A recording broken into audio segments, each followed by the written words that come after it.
So those are the future considerations that we anticipate being on the BCS, and of course, whatever else, they deem necessary.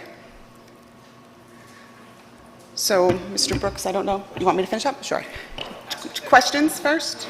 I was just going to say, you want to take questions now? Or? I certainly will. All right, anybody have any questions? Patricia? So, Rose, if items that you were already cited on come up again, if you have like a working action plan, will they re-cite you? Or if you are cited, is there a fine that's attached to that? How does it work?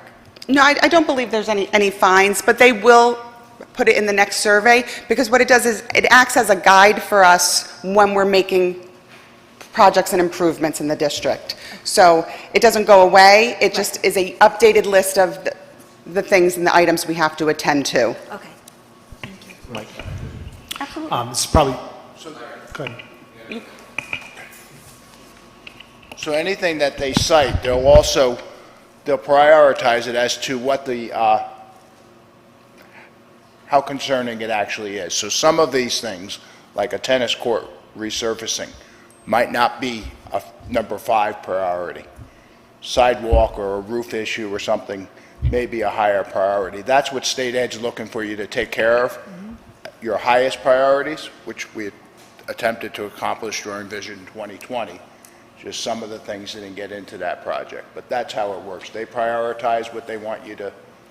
Right, by safety measures. By safety right. issue. Okay, so that's important That's right. So information. Okay. we attempted to encompass much of that during Vision 2020, but we're still required every 5 years. So the list gets regenerated. Those items may move around depending on where they fall on a safety issue. Got it. Thank you. Mike?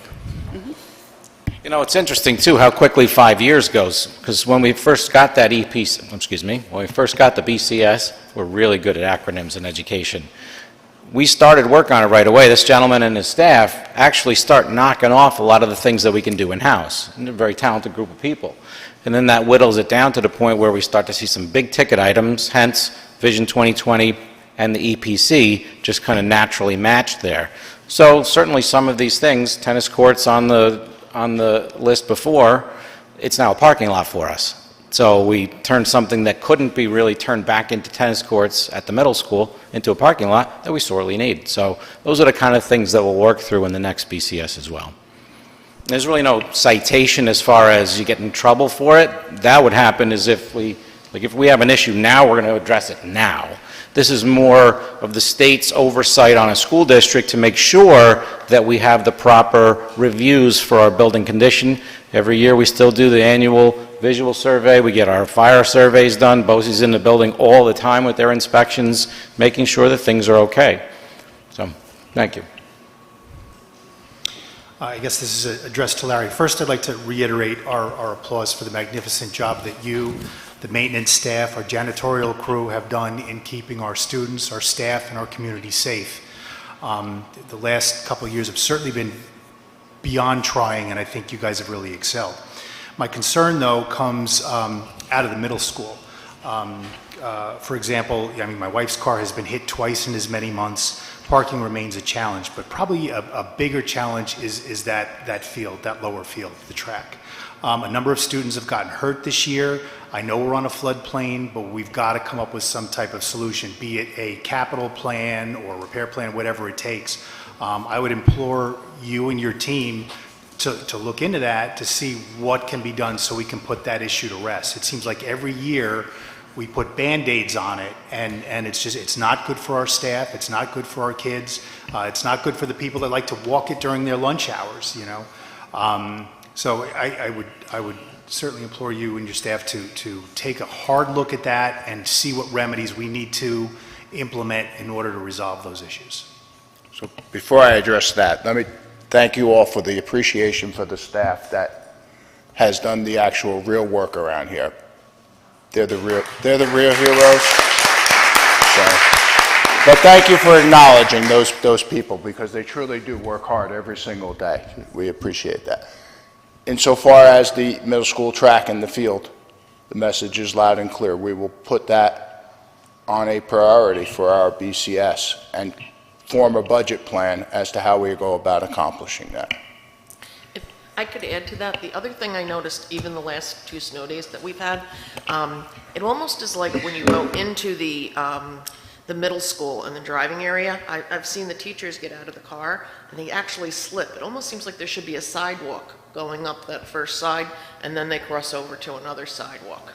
I just wanted to, and I've seen some kids walking on the roadway there and slip, not fall, both of them not fall, but they slip. It's like there's no maneuverability room. Just tell me where you're at, Karen, just so I can visualize it in my mind, please. When you turn, I just noted when I drop my daughter off, when you Coming turn. up off of Bedell? Yeah, and you turn up the car driving area where you have the cars parked along this way and along this way. On one side, there's a sidewalk halfway up, but the other side, there is no sidewalk. It's almost like there should be something there, because when they step out of the cars, they're stepping like into the snowbank that's there from where the plow is at. And I just saw, like I said, I saw a few teachers slip, and then I saw some kids, they walk up that way too, that walk to school in with the cars, and it just doesn't seem that safe for them. Deborah, you know what she's referring to? You got an idea? Okay. Mrs. Clinton's going to point it out exactly Yeah, to I me. mean, it's not a big deal, it's not a big area either, it just looks like there should be some kind of sidewalk there. I have a question. You have tennis court listed twice in the board consideration and future consideration. Are we talking about the same one in the high school? Yeah, the same tennis court. Okay. The other question I have, and this is really something I was posing to the building or facilities committee as well, is one of the things I think that would be helpful is we know a lot of things that were in Vision 2020 were dropped out because of the increase in costs that came up from COVID and other reasons, right? So the budget was the budget, and we had to make some calls. I was on the committee for the beginning of that. I'd like to see a very concise list of everything we didn't do and roll that up. It's not the same as building condition survey, because if any of that was not done and it was safety oriented or repair, that would certainly take a priority. But there were other things that weren't done. Some might have been needs, some were wants, that wound up in the plan but didn't happen. But I think it's important because it's to really round things out. Those areas just probably still need things, whatever it was. Band, I think, got some cut short in the high school. The costume room behind the stage in the high school. In the middle school, the gym was supposed to do more. There was more of the wall pads and painting and lighting. I think you're going to paint. That's probably in your. I mean, that's the obvious thing. You walk into middle school, you got these beautiful walls and new rooms, and you look up and down and you go, wow, there's something else. But you recognize that, so it's good. But those areas, I think it's important to figure out where that goes. What may not be in the building condition survey, but we should look at that and see where our reserves for the building reserves fit into that plan, and maybe another small capital plan. I don't know, but I just think that would really round out what we had really visioned in the time we could prove that. So if you're not already doing that, I'd like to. Yeah, that is something we're looking to do, and to capture what was left out of 2020, what has become apparent from 2020, and we're always looking at the buildings and seeing what we can do to improve. So that's certainly something we can provide to the board. Good, thanks. John? Joanne? Yep. So, question, how much money is left over from Vision 2020? So we are in the process of compiling all the money. I can't tell you an exact number right now. We are still under budget as far as our expenditures, but we are beginning some of the closeout process. So we will not go over our $19.4 million, which was approved. Okay, so my other thing is the tennis courts have been on here, weren't even on any of the lists, as far as I remember from being here, because the year that Vision 2020 came up, that was the year I was not on the board. And out of all the years, that has never come up on any Vision. Because I know what's wrong up there? Yeah. Right. So if we haven't redone the tennis courts for over 30 years, that should have been added into the capital project. Disparage Rose on anything, but I think the tennis courts were redone in 2009-10, the blacktop, and resealed. I believe they were as part, I'm pretty. That was part of the first project, wasn't it? I probably should have remembered that. High school tennis courts? They were redone in '09 and '10, so that surface is relatively new. What's happened is, in one of the seams in the blacktop below the painted surface of the tennis court, that seam has opened up rather wide and rather long. So the first thing is to get that sealed so that we don't lose the blacktop. Right. And then the resurfacing is merely, it's kind of a paint job. It's not a paint job, but it's kind of a paint job to refurbish the color on the tennis court. It's not that we need to re-blacktop the tennis court. I think if we do something to catch those cracks and resurface it, we don't have a major redo of the entire tennis court. Okay, thank Just a you. quick point on that. Rule of thumb says every 4 to 8 years we should be resurfacing a tennis court by quick search. So That should be- where it's new, it's really not even close to new. It's still quite old by those standards. So Okay. it is something that is used by our students and our families and should be thought about. And also, again, like the middle school lockers, they should have been part of the capital project when we did the middle school. Larry has done wonderful work since he's been here, and his team, because I've been, I've seen a lot of things with the air conditioning, the heating systems and everything, and he's actually done a wonderful job with it. The other one was the Marlboro Elementary. The soffit's been down there for years. They should have been replaced during a capital project. And now you're coming back and saying, we want more money, or we're going to have to come up with another capital project. The high school bathrooms, those actually should have been done too, and the teachers' bathrooms should have been done at the high school. So if we're going to put something together, I would like to see all of that put in, and the sidewalks, because even at the high school, the teachers have to walk through mud to get in, if it's raining, into the building. This all should have been looked at through Vision 2020, and wasn't. So, those are my thoughts on those. So, I'm just going to leave that. Thank you. So just a couple of things on that. There's an awful lot that we would have loved to put into Vision 2020 that didn't make it. Some things had to be pulled out even before we got to the 19.49, but getting to $19.49 million and deciding what was included in that was an effort, and it was important for us to hit that dollar amount. So yeah, there are certainly things that we could have always put in. That's why we need to continuously talk about what's next. And remember, our last BCS in 17 triggered us moving towards the big picture items, which we tackled. Now, 5 years later, we know these things are going to be back on the radar, so yeah, we've got to figure out how to address them. And the Board of Education makes those decisions for us. Mike, we still have 2 years left on the capital reserve, is that correct? 3? I have it back in my office, 3? Mike. It's 2 or 3 years. Could some of these be rolled up into that without a hit to the budget? So it's interesting. I certainly do not want to get ourselves ahead of things here, but let's say we were to put $500,000 or $1 million into the capital reserve. Just making up a number. The way capital projects work, when you get voter approval, you get aid on a significant portion of the project. Certainly you work with your project designer to design the project in a way that maximizes the amount of aid that you get. Vision 2020, about 90% of the project is funded. 90% of the project has 60 to 70% of the project funded by the state. The remaining amount is local money. So if you just quickly extrapolate that math, if you have $1 million in your capital reserve, that's about a $3 million project. So you can do $3 million worth of work for $1 million that you already have in the bank. It's virtually no cost to the taxpayer on the tax bill because you already have the money in the bank. It certainly is taxpayer money, but that might be a way that we want to look at the building condition survey results, looking at all these little bits and pieces and kind of pull them into maybe a mini project. What's the timeline on us getting that building survey back?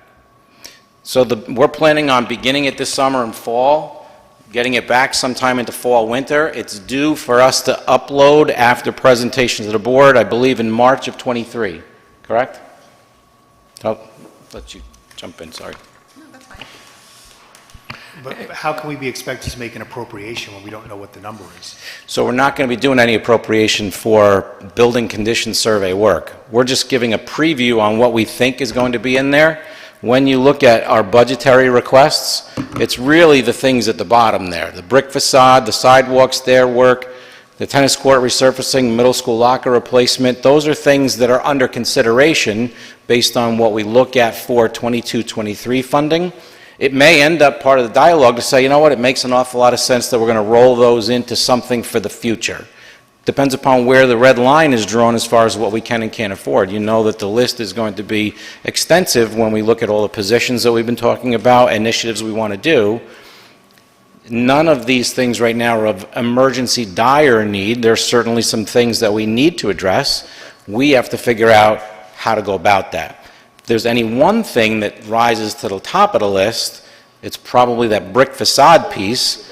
Our thoughts are to do that work this summer, and that might be something that we could take out of current year or fund balance next year. So that's really part of that dialogue of how do we take all of this hodgepodge of things we've been talking about for a couple of months now, and how do we prioritize on what goes where for costs. If there was anything of emergency nature, we'd have already come to the board for emergency action to make it immediate repairs and fixes. We did that when we did the initial review of what the brick facade problem is, and now we're on hold. We've got it fenced off still, knowing that the work is not, the bricks are not going to fall down right now, but that's proper summer work. I think we would be, we have to put high priority to that particular piece of this pie. So my current question right now is, with all the prices going up of fuel and electricity, have we accounted for that in the budget also for next year? And if not, have we accounted it for this year? Because I have to tell you, everything is going right through the roof right now, including food prices. So have we added that into our budget for this year and for next year? So we can't add anything to our budget this year because the budget was set last year. We certainly are taking into consideration for next year. We always add an increase for fuel and electricity. We are carefully looking at those numbers to project out what it could look like for next year. Last year at this time, we didn't anticipate, although we did put an increase in our budget, there was no way to know for sure, but we always aim high so that we have enough funds for electricity and fuel. So can we find out, like right now, because everything's going sky high on like electricity, can we start matching the bills and letting us know how much we've gone up from like the last couple of months? And the same thing with our fuel? I don't know that we'll spend a lot of time on that right now because that'd be intensive effort on a short bill, but certainly if you want to come into the office and take a look at some bills, we can do that. But I don't know what gain we would get. The costs are going up. Luckily, on our transportation costs in our bus contract, there's no additional costs for us. That's built into the contract with the provider there as far as electrical rates, as far as gas rates. It's the same thing as your bill. We are required to pay the bill. We certainly do monitor and manage our heating and cooling as best as we possibly can. We're taking efforts in our energy performance contract to try to reduce some of those expenditures as well. But yeah, we will probably see larger electrical and gas bills just like you at your homes over the next couple of months. So in the summer, when we don't have students in the building, maybe we can lower the air conditioners or... Well, you have to be careful there because that is climate-controlled environments. If you recall a few years back, we did have some difficulties in our elementary school library with some mildew growth, and it was because there was some malfunctioning in the unit, so we certainly don't want to mess with that too much because, you know, these are climate-controlled environments and humidity is a problem for climate-controlled environments. But we do. Larry watches that very closely. And Larry loves controlling the temperatures in our classrooms because everybody loves the same temperature and no one has any variations as far as that's too hot and that's too cold. So it's good, Larry, right? Universal across the board. Everybody loves Larry's temperature that he chooses. Oh, No one complains about anything. Okay. I can vouch for that, because there's times it's cold in here, so. Hey, just a last Yes, comment. I'm being sarcastic, by the Just way. I'll make a last comment. I appreciate the fact that you guys are always looking for what you can do in-house and also refurbishing, like the mentioning of the refurbishing the middle school lockers. I mean, I don't know what the cost differential is going to be. Obviously, you have to figure it out. But that's a great idea, right? Those have locks built in. Maybe you just do new relocks. Maybe you can take them out, paint them, and put them back. I mean, they're metal lockers. Unless they're damaged, they're lockers. They can last a long time, right? It's actually interesting to say that, because Larry has had that conversation with a locker contractor. Maybe you want to speak to that,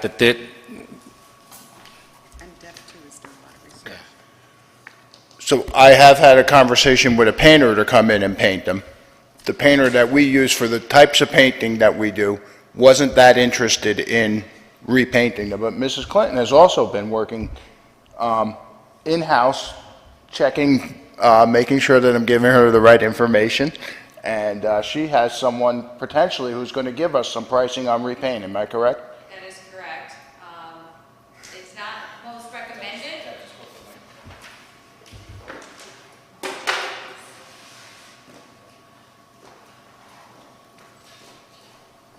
So the reason that you see such a wide difference is because we're looking at the painting versus a full replacement versus partial replacements for ones. The general consensus, though, that we're hearing is that just painting them is not the recommended action because of how long and well the paint would cure to the lockers, et cetera. But we're exploring every option possible.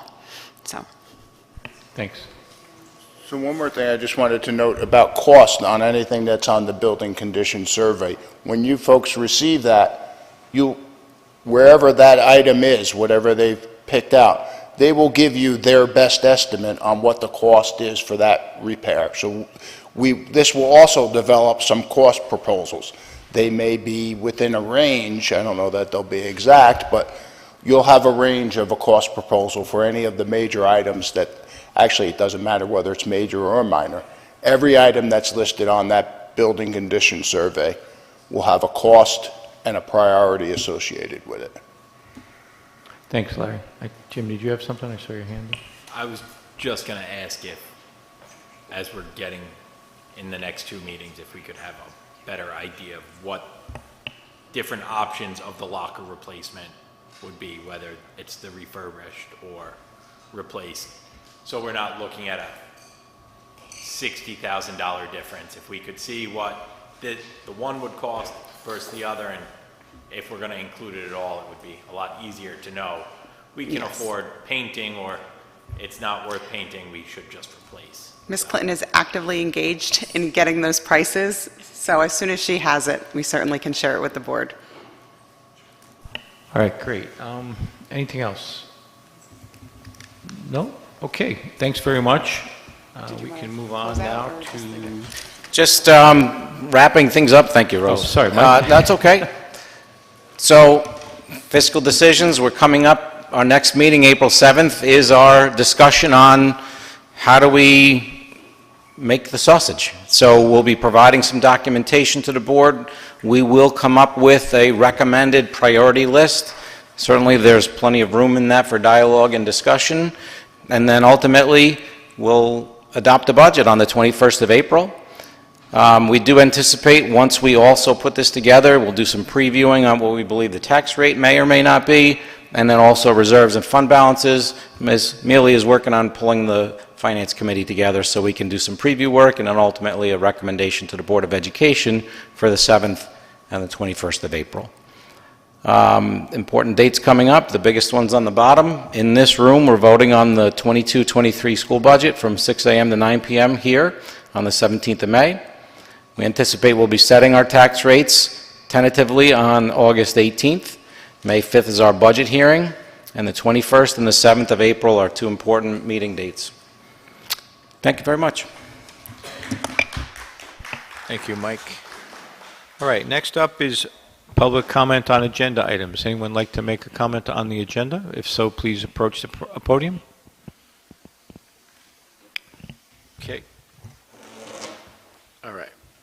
Let's head into the consent agenda. Okay, consent agenda. Resolved that the Board of Education, upon the recommendation of the Superintendent of Schools, approves the contracts, agreements, and reports as presented.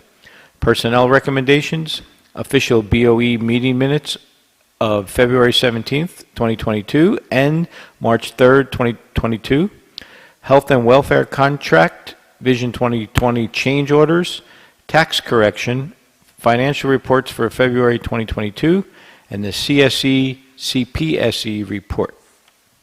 Can I have a motion? Joanne, second. Mike. Any discussion on the consent agenda? I have one. Joanne? On the consent agenda, I see Mrs. Lyons is retiring. So I wanted to say thank you. I've known Mrs. Lyons, I think I've been in district since my kids have been 3. When I met Mrs. Lyons, she was at Marlboro Elementary teaching for many years, and then she went to the middle school. And now she's our reading teacher. She has a passion, a love for her students. She's always in touch with the parents. She gets the kids involved, even through COVID, like most of our teachers, well, I should say all of our teachers, got involved and embraced it. And I just don't know what to say other than thank you for all the years of service. And good luck in retirement. Okay, anybody else? Mike? Just one. On the tax correction, I'd like to, first of all, thank the Briggs family, Frank Briggs and Mary Briggs. Frank, thank you for your service in the military, and I'm sorry that this may have put you guys out temporarily, but it looks like it finally was made correct, and you should be all set. But again, thank you very much for your service. Thank you. Anybody else? That's it. Okay. Let's take a roll call. Start with you, Faith. Yes. James? Yes. Joanne? If I say no to Marion Lyons leaving, does that mean she has to stay? I think you'll have to fight her for that. Oh, so then I guess I have to say yes. Mike? Yes. Patricia? Yes. Karen? Yes. Myself, yes.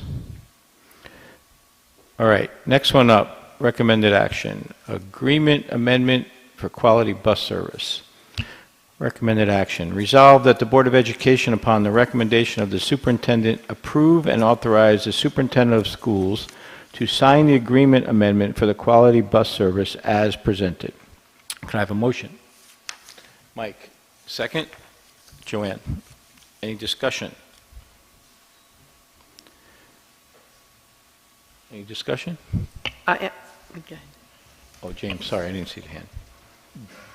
Does this mean they're going to replace any of the buses because trip 8 may or may not have broken down on my road right after my child got on the bus today?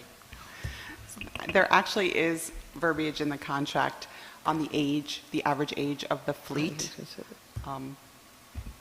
This in itself doesn't guarantee a replacement of your bus, I'm sorry. However, if there is an issue, they have been attentive to those mechanical issues. Also, the governor's authorized funds for new electric buses, so we'll see how that plays out.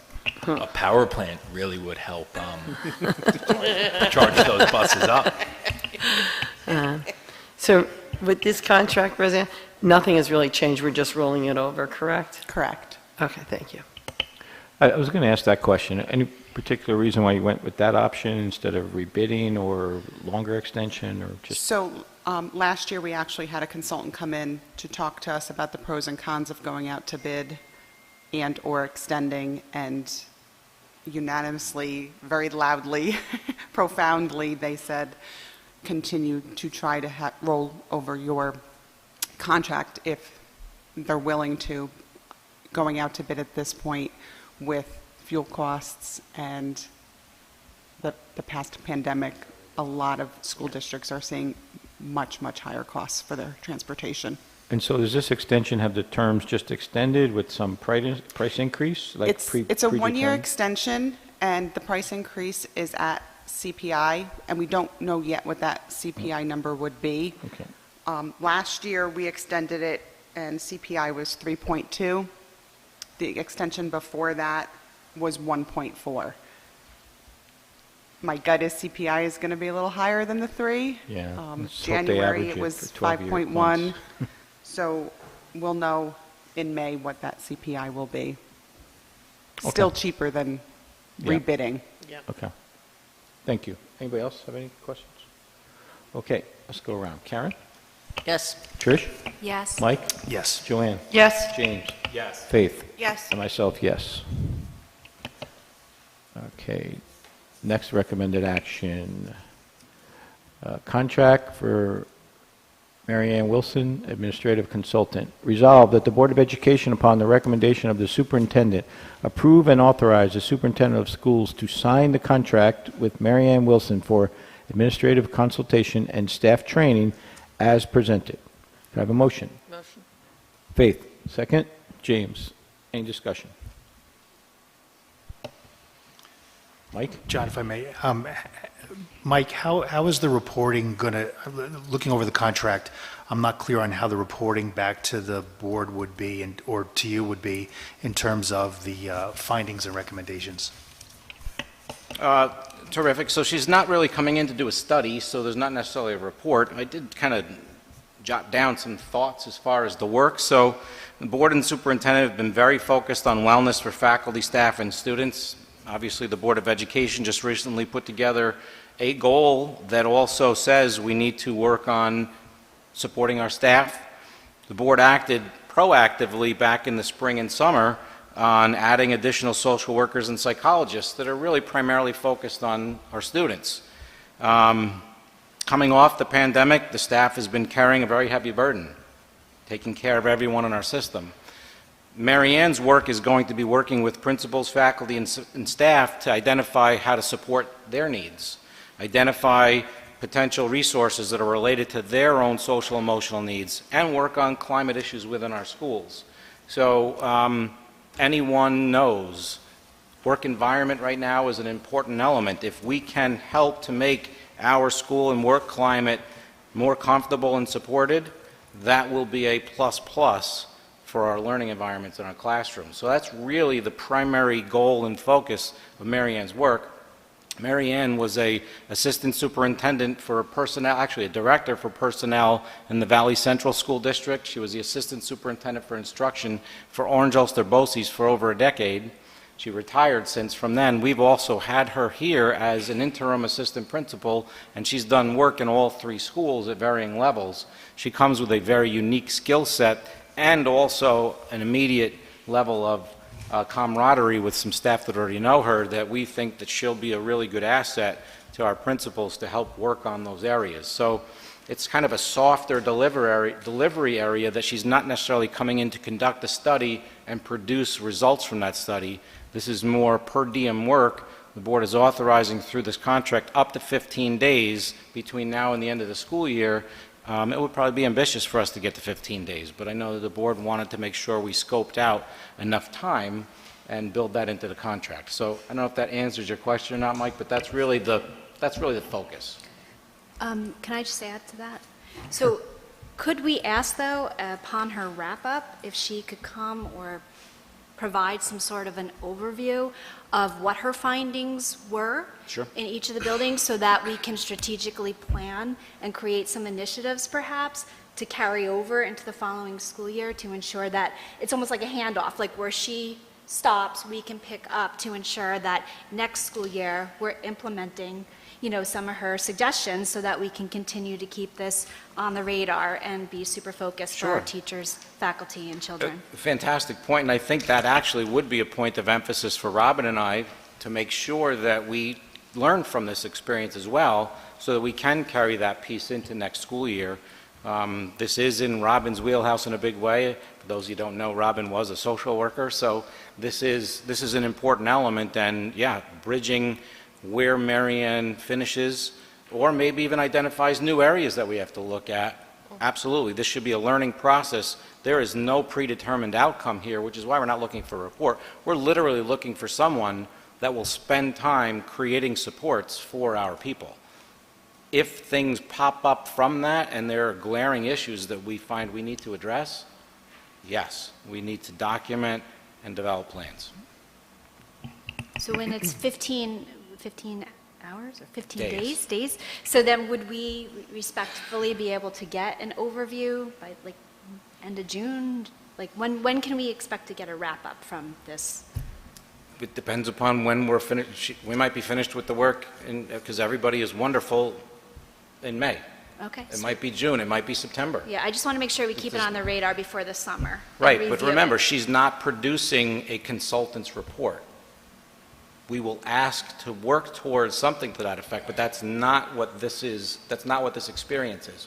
We're not hiring someone to come in and identify areas of problems and then produce a report for us. We're actually asking her to come in and work with staff and our principals to help people get from where they are to better. Right, and continue. And, right, and That's from all. that, potentially, identify some areas. Those areas that get identified, we absolutely will report out to staff. I have no idea what the timeline is right now and can't commit to it right now. But once Mary Ann's on board, that's step one. Then we can start working on action plans. All right, thank you. Okay, great questions. Anybody else? If not, let's go around.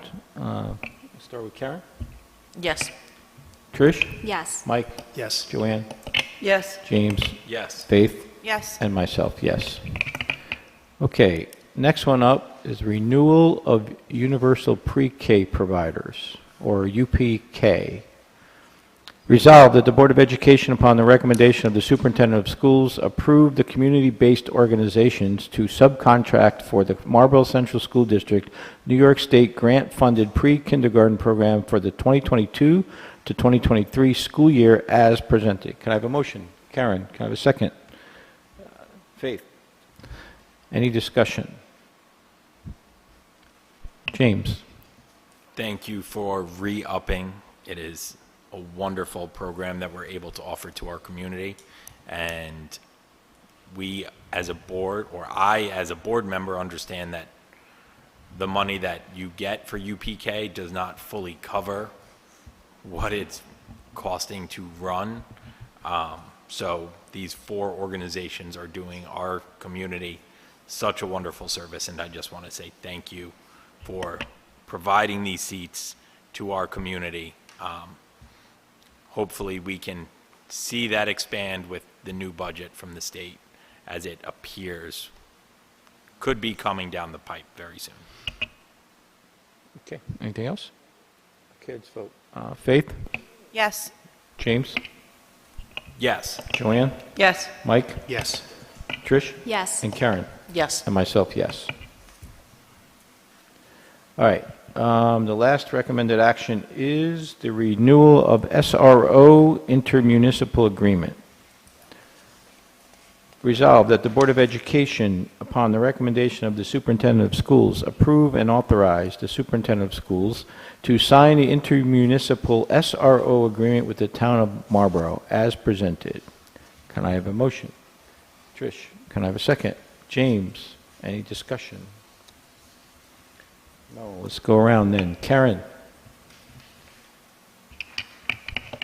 Yes. Trish? Yes. Mike? Yes. Joanne? Yes. James? Yes. Faith? Yes. And myself, yes.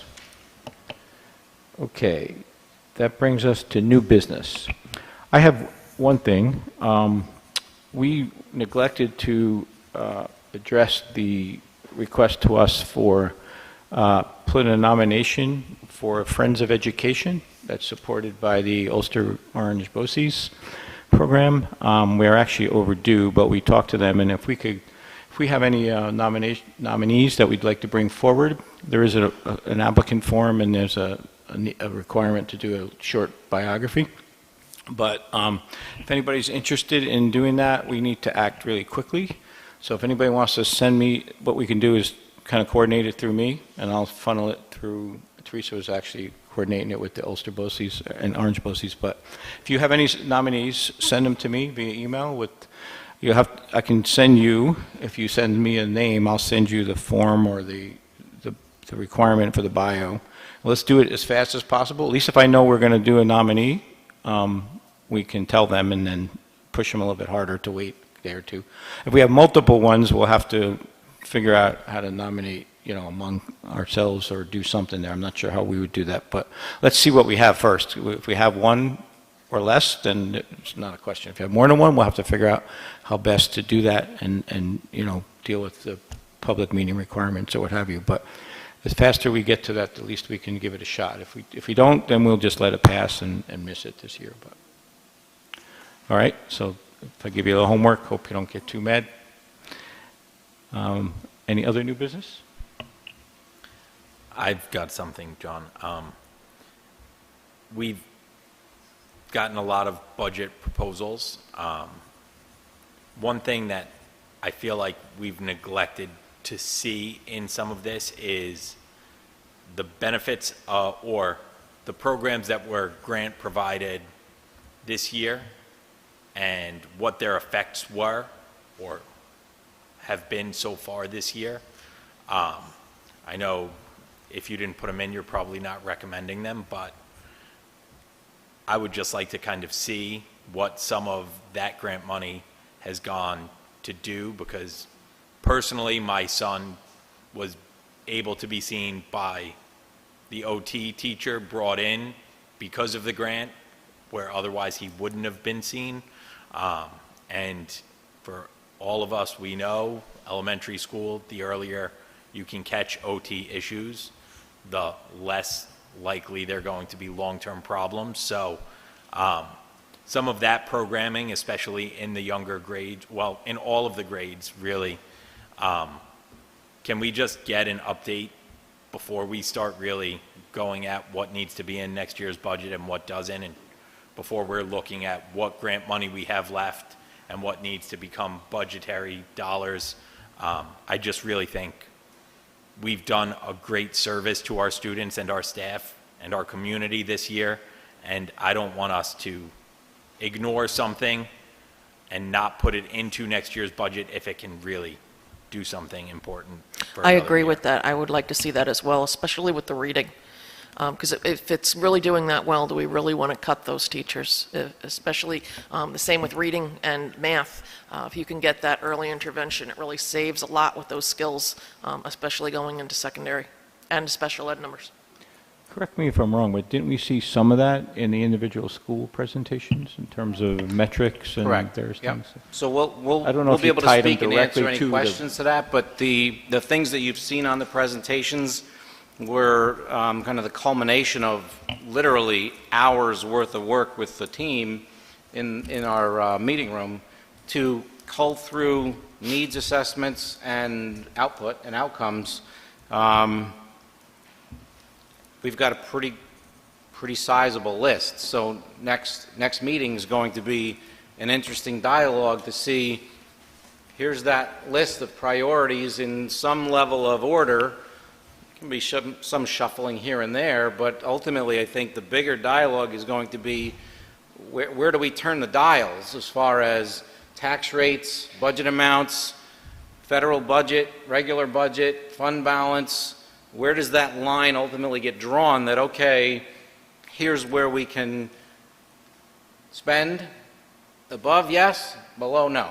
So, that needs to be part of our ultimate dialogue. And At the next OT meeting, was Mike. part of the dialogue that it did not make it to the level of discourse, not because it's not, everything on the list that we originally brainstormed, absolutely valuable. It's the budgetary, it's the wants and needs are No, I always those understand. pieces, so. Next meeting, will we have what's left over of the federal budget? Yep. The exact dollar Yep. and To how the- you're proposing Correct. to use that? So what I anticipate providing to you prior to next meeting, so we've got 3 weeks between now and the next meeting, is literally a list of all of the items that we've been reviewing, discussing, and then 3 columns. Fund balance, regular budget, federal budget, with costs associated to it, and then we can begin looking at what does that do as far as the budget amount, some projected tax rates possibly, fund balances, reserves, et cetera. So we'll have a comprehensive picture that is as digestible as possible, that we can have a real honest debate and dialogue over. Will we get that presentation before? I'm going to give you that document before. The slides are last minute. Okay, But 'cause I the was- documentation of that priority list, I anticipate having to you within the next week or two, so you Perfect. have it at least a week prior to the next meeting. We still need some time, because the budget numbers aren't in. Remember, the state budget's not adopted until April 1st. That is the thing that schools are always, we're not behind the eight ball, but the state funding is a key piece to our dialogue. Certainly, the governor's proposal, very, very positive. The Senate's proposal matched and bettered in some areas the governor's proposal, matched on the federal, on the foundation aid, upped it a little bit on the kindergarten that James had referenced. So we're in that world of April 1st is a magic moment.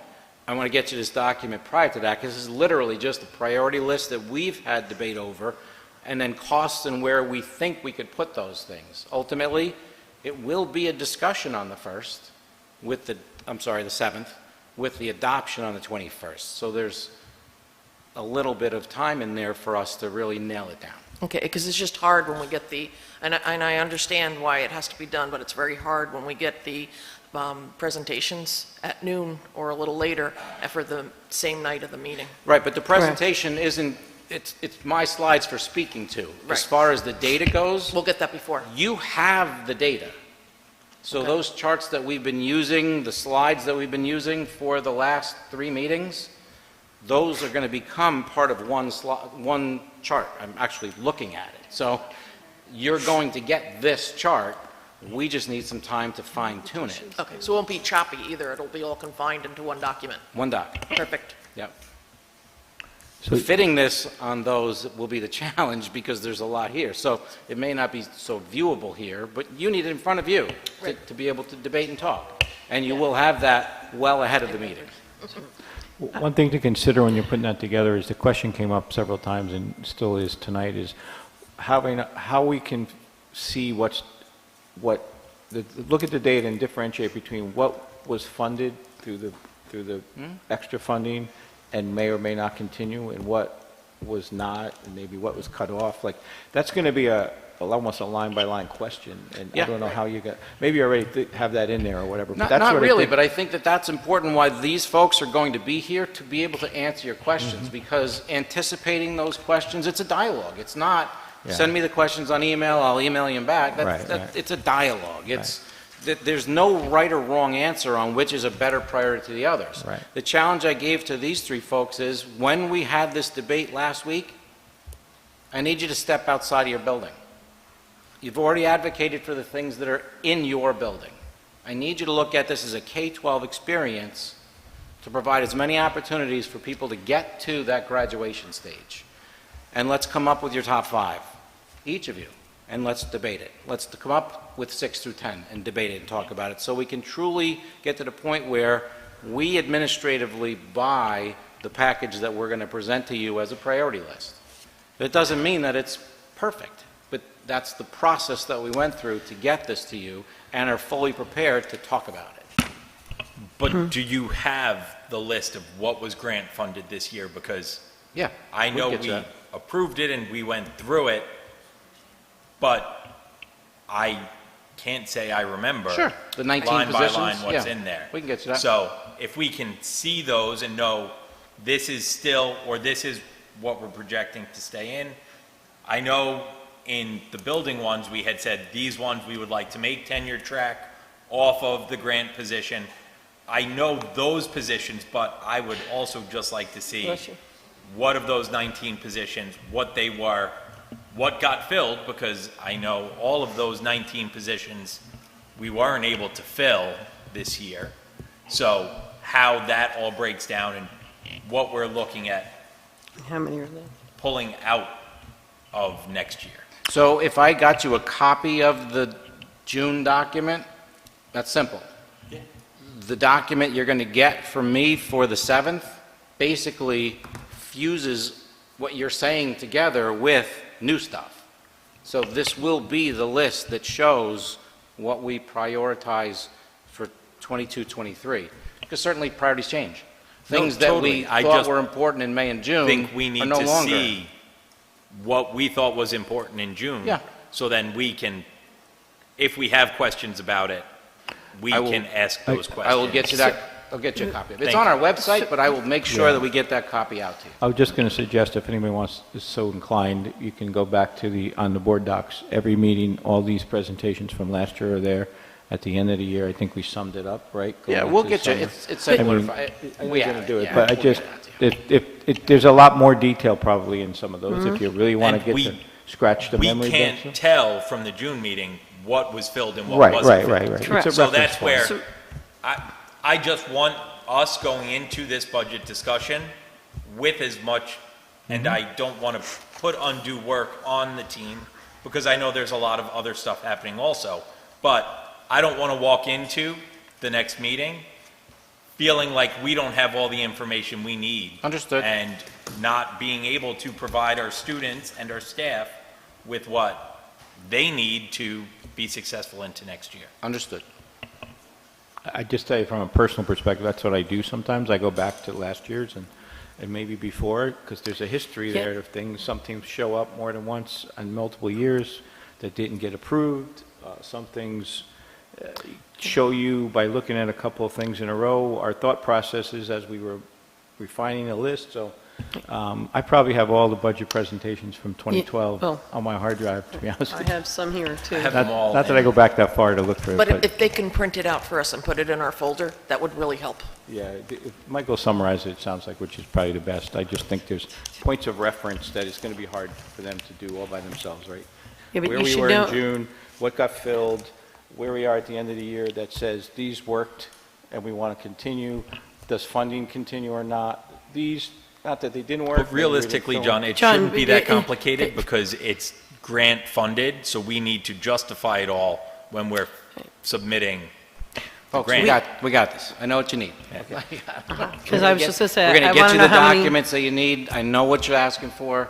We'll get you the full grant of the $4.6 million. We'll get you the little mini report that shows the 19 and a half positions, I think it was, And which how were many- filled, which were not. And Simple. how many of already those done. are still filled and how many are not still filled? Because I know we've moved some of them, That's the same report. Yep. because we moved some of them. Okay, is that it for new business? Any old business? Yeah, I have a couple of questions. Who yelled at once? You, okay, Go ahead, Mike. not yelled, but go ahead. I thought I saw two things at once, or two people at once, but. Well, well, first of all, there's nothing like a budget discussion to clear a room, huh? But I wanted to speak to one of our goals, in fact, probably our core goal, and that's education excellence. Something we haven't spoken about it in a little while, and maybe we're not prepared to discuss it tonight, but just to get it back out there again. We know our middle school has been working towards recognition as a school to watch. Perhaps we can engage with the middle school and their team, as well as the other schools and our superintendent, to see what we need to do to get the school over the finish line. All right, what resources do we need? What things do we need to do in order to make that happen? You all may know I'm regularly in touch with some of the rating services that haven't treated us very well in the past, locally Hudson Valley Magazine, nationally Great Schools, School Digger, USA Today, U.S. News and World Report. It's frustrating seeing us where we are on the table, where in the rating system. I know that there is a great migration going on. And we're expanding here in the Hudson Valley. A lot of schools are getting a great share of money moving up and out of the city, and Marlboro needs to get its share too. But the best way to get it is through its largest economic player, and that's us. And the best way for the largest economic player to secure those people and that money is to offer a great product. I think we're on our way. We need to get over the finish line. And, you know, if we can work together, just get that out there so that I don't need responses tonight. But let's just keep that in focus and work towards those goals to make that happen.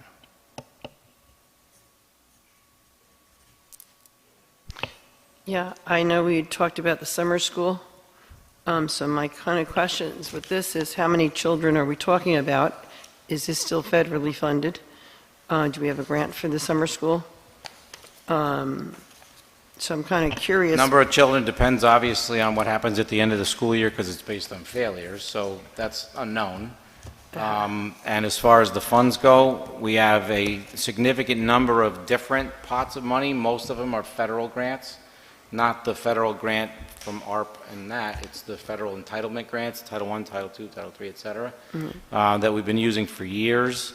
Well, it's only been 2 That- years. that's- This is I think this is the so third we've been year? getting federal grants, Title I, That we're II, doing III, this? forever, like every school, and been using those funds to pay for summer experiences at the elementary school, middle school, and high school for years. This work, actually I have to address some of it related to a contractual matter with the board in executive session, is really a consolidation of the 6 through 12 program so that we can truly run a summer credit recovery program for 9 through 12 and a seat time program for 6 through 8, as opposed to a hodgepodge of a bunch of different things. It will be within the existing current expenditures of a bunch of different programs. So the principals and Ms. Heck really worked very hard to try to pull that into a concentrated, true summer school program. All right, so it will be, all right, so we don't know how many kids, but this is what we're offering for the programs. Based on results from previous years, our principals can easily anticipate that we're going to need certain sections based on past patterns of failures. We won't know who's failed a course literally until the end of June. Okay. And right now, we're running it off of grant money, correct? Correct. There's about, I think, $10,000 to $15,000 in regular budget money. I have the dollars in my binder, and then the rest is all funded through federal grants between the elementary program and middle and high school programming, totaling, I think, somewhere around $60,000 to $80,000 all told. For the grant? The grant Not for money the- and not- the local budget, we've got about, between the local budget and the grant budget, it's somewhere in the $60,000 to $80,000 range. Right, What? for all three levels. Because I was underneath the impression they were all grant-funded through the years, because that's what they normally were. This board put in $15,000 over the last 3 or 4 years, $10,000 one shot, another $5,000 another shot, in regular budget money to continue supporting and building summer programming. Okay, thank you. Karen? Yes, I brought up last week, and I gave everybody a packet on diversity, equity, and inclusion. And I really want to see if anybody read the packet and where you're at on that. And I really do believe that as we approve curriculum, which is our job function, and the materials and the books, that we need to have some kind of lens in order to evaluate, and I think that would help us guide and avoid problems in the future. And I think that it's a proactive point for us to look at. And I just want to, us to remember that this lens would also help us understand that, we are all here for students, whether we are elected board members that are volunteer basis or we're paid administrators and teachers. Number one priority is our students, putting students first. Correct. And I think that the diversity, equity, inclusion lens is something that would really help us when we look at these materials. And I want to know if you basically had time to review the state framework, and if you had time to review any of the 7 rubrics, and if you thought any of them would be good for us. Well, I can start because I did read, can't say I read it cover to cover, but I read a lot of it, and I also asked Mike about this, and because it was, to me, what came across was, it was, first of all, a New York State Ed and a New York State Board Association initiative that is coming Yes. in one way or another. And what Mike has told me, only about 20% of districts in New York State have actually gotten anywhere with it yet, but it's coming. Yes. Number one. Number two, it was, well, when I remember, when you brought it up, I was thinking it was something that would be a motion and we do something with it, but it's clearly bigger than that, right? It's a framework, there are components of it, there is policy changes potentially, from that would flow goals and maybe curriculum changes or not changes, but how do you include that lens? How do you create that lens that it says as a high-level statement into an action plan and measurable results and so forth? So to me, it just said, wow, this is big. So in my conversations with Mike, I come to the conclusion is, I think it's something we should look at now And how to start would be, we need to do some homework and get educated. And I think Mike and the administrators and Robin, who probably have more insight into this than I do, you're probably ahead of us too, Karen. You might have some ideas of where we could go, but I think we should all do some homework and get educated on this quite quickly, or at least whatever time it takes to absorb it all, and then deal with, as a board, what do we actually do to make it happen, right? Like, I'm not really one that takes vision plans and leaves them there, right? To me, I'm always the guy that says, okay, so now how do you make this work, and what's step 1, 2, 3, 4, 5, right? Well, I also view it as a policy. That would Yep. be, what framework do we have? And it could be a simple rubric of 1, 2, 3, and 4, or 0 to 4, as Yep. to, does it include this, this, this, and this? Right. Like the rubrics that I gave you. Some of them are extremely simple, and the one I liked the most was the rubric 4 I gave you, which included empathy, because that also includes character education, too. So that's where I'm at with it. I think it's something that we really need to do. It is something that's coming down. It's probably going to be the next school year, 22, 23, that it comes out. But I was thinking there are 20% of school districts, a lot in our area, that are very much more active than we are. And I think that, our subpopulation numbers are growing. Our student population is changing. And this is something very close to my heart. I really feel that it's something that we need to look at as a whole, Yeah, for the betterment of all kids. I just think it's, for me personally, and I don't know what everybody else, how much you've read, but I think it's too big for me to absorb right away.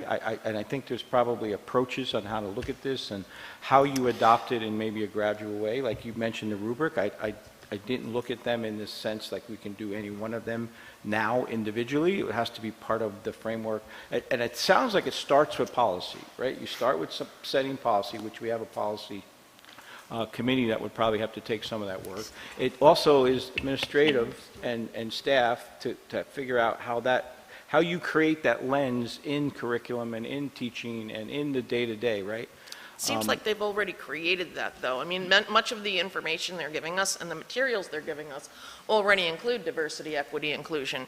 It seems like it's our part that we need to develop a lens that we need to look at through it. I guess I need the how. I'm always the how. The what, okay, I get the what. Now, how do you do that?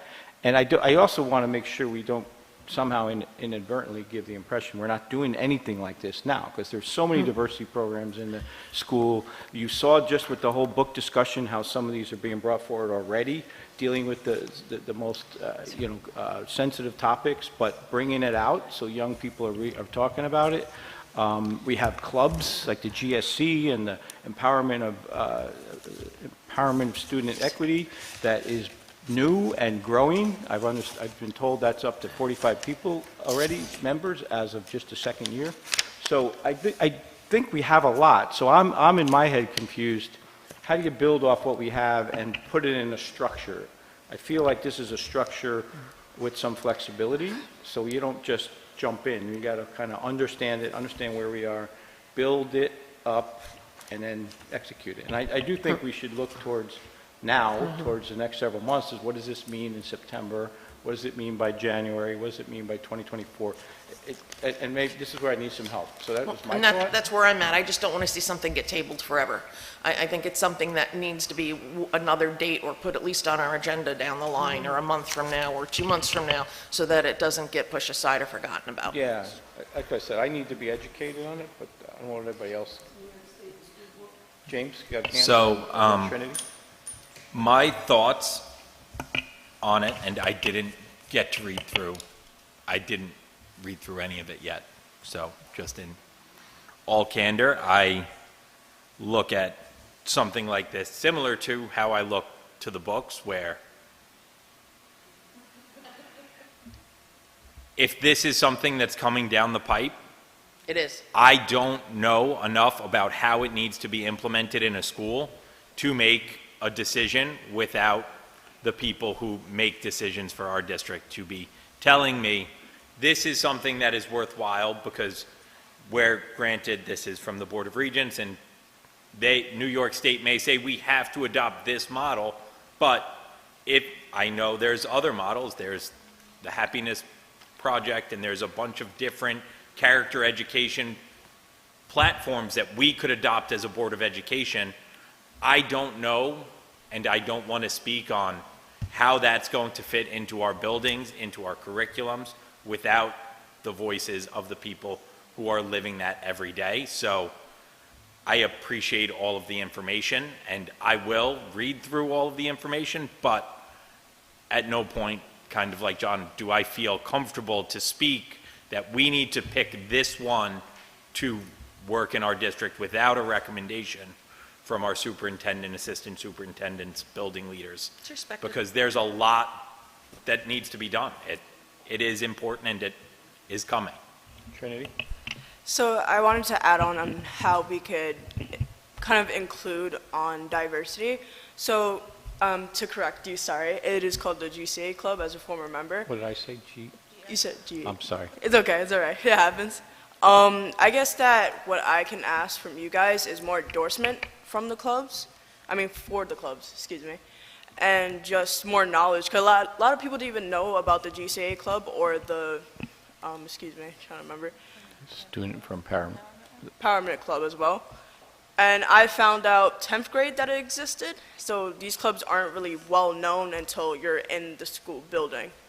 So just want to put that out. You know, I'd like to, actually, I was going to talk to you and Katerina about this, especially in lieu of all the recent activities and attention we've been getting that somewhat negative, is I would actually like to offer to you, for myself or any board member, if you would like any one of us to come visit one of those clubs and talk to you and your clubs, not just those, but any club, and really have a dialogue about what they feel not only just happened in this case, but in general, like how the clubs are, you know, how's it working? Is it positive?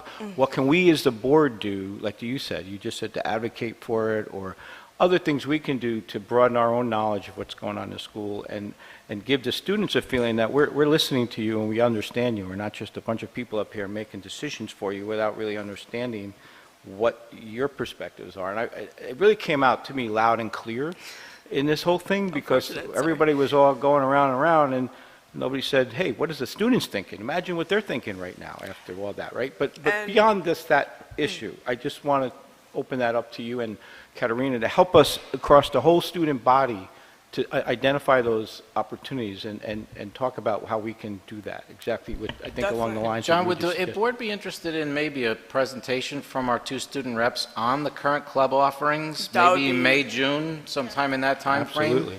And give a little snapshot of what offerings we have for students? We can. I think I So absolutely... I think I saw some head nods, so I think I got you and Katerina some work. Actually, that kind of got me a little bit excited because I actually would love to do a presentation, and I think me and Katerina are the perfect people to do it because she's in a lot of stuff, I'm in a lot of activities, so it's just like we're kind of basically around the school of how much we do, and for the whole book thing, and we just, well, me personally, I felt like I wasn't really educated. I kind of was like, I don't know how to put this, but when the whole book thing came out, me and Katerina, I don't know from her perspective, but I was asked a lot of questions, but I wasn't really informed about the books until a teacher brought it to my attention. So I just wanted to ask for future reference or future student reps for more of that information, because we do get asked a lot. I got like bunch of questions from teachers, students wondering what's imagine. going on, and that's how I got the attention. Students have a big voice. I can tell you, my daughter's friends were very, very active with speaking up and very diverse, as I mentioned when I spoke. So definitely, let's work together on that and start with the presentation, but in between, you know, let's get the word out to students as we want them to help us figure out what we can do to understand more, but help them and give them the feeling. Ultimately, I want the students to feel like they're represented here at the board, and especially ones that are feeling marginal or and developing groups and clubs to gain some confidence, you know, within the club itself, and then how do you expand that outward? It's And very we definitely important. and you know what? I'm not going to sit here and make any suggestions because we got to hear it from you, because I have no idea. But except I'll show up and take all the heat and all the hard questions. I But also wanted to bring up, because I brought this up to Mr. Lawler's attention a while ago, but we never sat down to discuss it. I was also wondering if we can expand our health classes. So like, meaning like a lot of consent, because a lot of our kids, from what I know, like especially like it's a lot of confusion and a lot of like not knowing things and having to learn things from the internet, or if you catch my drift. But it's also like LGBT like education in health classes, and so if you guys want to bring that up. I think that's a wonderful idea. And my daughter has a lot of questions, the same, coming up. I also want to say that it's really important to hear the student voice. So even if me bringing up the diversity, equity, inclusion is just bringing out that there are clubs that need to be more representative and talked about, that's important for me. Because I really do believe that every student has a voice and every student should be represented, and every student in our district should have something that they feel a part of and involved. Joanne, you had something? I did. I just have a question with the diversity and everything. I'd like to know if New York State School Board is going to do education on it. Because normally they have classes or seminars They're or reviewing it right webinars. Yeah, that's why. They're reviewing it right now. I did a presentation on it from Orange Ulster BOCES. I'm on the council for for the Orange County region, and Reverend Williams, I reported back to you about a month ago that he is actually reviewing the education programs right now for the New York State School Boards Association, because he's the head of that committee, the DEI, and he's reviewing the online courses that are going to be required to be taken by board members. So, Right, but so what I'm asking is, you gave us a packet, and like Jan says, there's other things out there. So normally New York State School Boards Association comes out with a class to educate all school boards on what's out there, what's available, how to adopt it and not adopt it. So that's what I'm asking. Everything that you got is information that's going to be included in those courses. There's nothing in there that you haven't gotten that New York State, and that's not New York State approved. And just to add on, our educators, aka our English like department, is excellent at like tackling these kinds of issues, because Miss Carlin, shout out to Miss Carlin, she taught me a lot of things about like the Black community and the Latin community that I didn't even know of. So they do a wonderful job, and I think going by this and looking through this is going to give them even more of a chance to do it more often. so I think that's, Definitely. I mean, my point is where I started, is I think the starting point for all of us is give us the pointers to the overall education, whether it's from NYSBA, whether it's from New York State Ed, whether it's publication on websites. I imagine you can get quickly overwhelmed, but you know, and Karen, this is where you could probably help, because you're in the business, so narrowed it down. that's to what I New think York we State all is need to giving. do, because those of us who are not in the education field, this is, to me, a little overwhelming when I Yep. read it. I looked at it and I started out, okay, this is just like a glossy thing, high-level vision. Then it's like, oh, policy, then goals, then rubrics, and I said, whoa, where do you start? I thought this was a motion to say we're going to support something, and I said, wow, this is like creating a new organization. And you could go as far as, you know, dedicated resources and, you know, diversity officers or something, right? I Yeah. mean, you can take Well, it that's different your levels. So NASA. I think education, between you, That's your maybe NASA. Mike and anybody else who has feedback, can bundle it up a little bit. Let's get educated, and then let's boil it down to, there are specific things for the board to do in this whole thing. We have a role. Yes, we should definitely start off with Robin and team telling us where they want to go, but we have a specific role. According to this, what I read, that's all I know. So I think if we just take away. I just sent you the website from the State Education Department for their DEI toolkit. Beautiful. Yep, that's in the packet too. May I also have that packet? So perhaps we can revisit this once we receive a finalized roadmap, so to speak, and then maybe with Robin's help, maybe we could talk about developing some sort of an interdisciplinary committee so that we could build upon this. That's probably the way to go about it. That's what we did years ago at the hospital, and I do sit on that committee at the hospital. And that's probably a great starting That's a- point to that's get a good buy-in. idea. BOCES has a great support for that too, so they've got Yeah, let's- actually an element where they can provide guidance and support for us. Robin actually is well-versed on the offerings from BOCES, so I'm loving the conversation that's Yeah. happening right now. I think this is healthy, very good, thank you. Student voice is so important, Karen's right, and we're ready to Okay, take the board where you want us to let's take get it. some homework then. I'm just trying to get people to. No, yeah, I'm glad you brought it up. Yeah. I just think we think it's gotta. really up and coming, and I have to admit, it's the diversity, equity, inclusion, as a person that's from a subgroup, it's very high on my priority list. No, I don't think anybody disagrees with you. Anybody else with old business? I have one other item. I received a letter through the superintendent's office from the American Legion here in Marlboro, VB Sutton, Post 124, from Tom Schroeder, the commander, Post 124. He asked me to read this to you all. Dear Mr. Cantone and Board of Education, please accept this letter as an invitation to participate in our Memorial Day Parade to be held on Sunday, May 29th, 2022, rain or shine. This year's theme is Welcome Home All Veterans. Amen. The parade units will assemble on the grounds of Milton Industrial Park beginning at about 12 p.m. for a parade departure at 1 p.m. The parade will culminate at Cluett Shands Park in Milton. Thank you for your consideration. Sincerely hope that your calendar will permit your attendance. Sincerely, Thomas Schroeder, Commander, Post 124. So I'm sure everybody knows of our parade, but it's nice to know we get a direct letter from. Sure. That's it for me. Anybody else for other items? Yeah. Joanne? I have a couple of, one other item, just to be aware of everything that's going on within our community. I know over where the overlook is, there will be 200 condominiums being built, which is going to start shortly. Next to the middle school, I know that they've been digging around over there. That's another 124 units. I also know behind, I believe, the property over by the Falcon that has also been sold and looking to get developed. I know where I live, there's about another 20 houses that are going to be going in. So we need just to be more aware of how we're spending our money, because I do know the company that is putting up the condos. They go up very quick because they're the ones that put them up behind the Price Chopper in Newburgh, and I believe they went up in less than a year. So I believe that they'll be starting, I believe, spring, late spring, early summer. So we're going to have children coming in.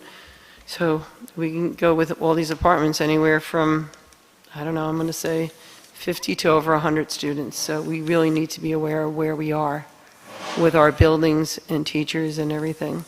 So just a little information. Thank you. Thank you. Anybody else? Okay, last we Wait have. one sec. Congratulations to the bowling team. I can't believe you didn't take that on. I was waiting all night. The bowling team did wonderful at States, and Tim Lake Tarcio and TJ, they both came in. If they went from instead of 1 to 3 for the top bowlers, and they went to either 4th or 5th place, we would have had 4th place for boys and 4th place for girls in the state. so I just Yeah. couldn't let that go without. And good luck to our youth and government students. They're embarking on a very exciting weekend up in Albany, so they'll be legislating, which is not an easy task. And the FCCLE state meeting is next week as well up in Villa Roma, two or three nights. So busy month. And we And just, with the bowling, I also want to add, I have to do a shout out. The team that they played against the first time came in 2nd place. The team that they played third, the team that they played the first time came in 2nd. The team they played 2nd came in 3rd, and then the other team came in 1st. So our kids did really well. We came close to really, it's a young team. I think they're going to be state champs soon. That's awesome, and I think we should also shout out to the Tarcio family as a whole for all of their time, dedication, and how they volunteered. They're amazing, so no wonder why Emily's a shining star in bowling.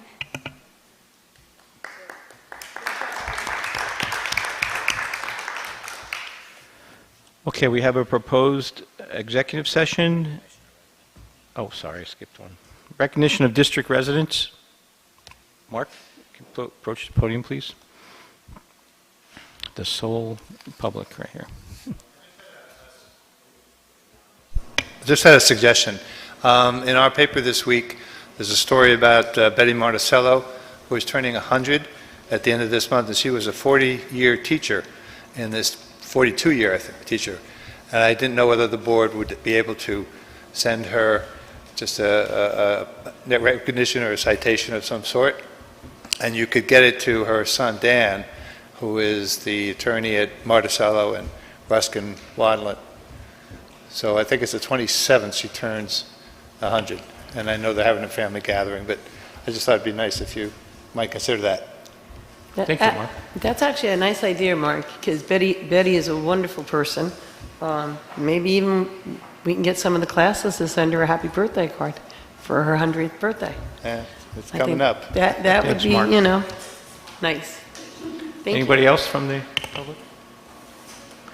Okay, we have a proposed executive session to cover topics of employment or appointment history of particular persons or person, proposed pending or current litigation, and collective bargaining negotiations. Can I have a motion to go into executive session? James, second Mike.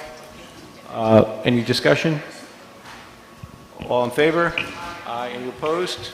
Okay, motion passed. All right, can I have a motion? You don't need a motion, right? Meeting adjourned.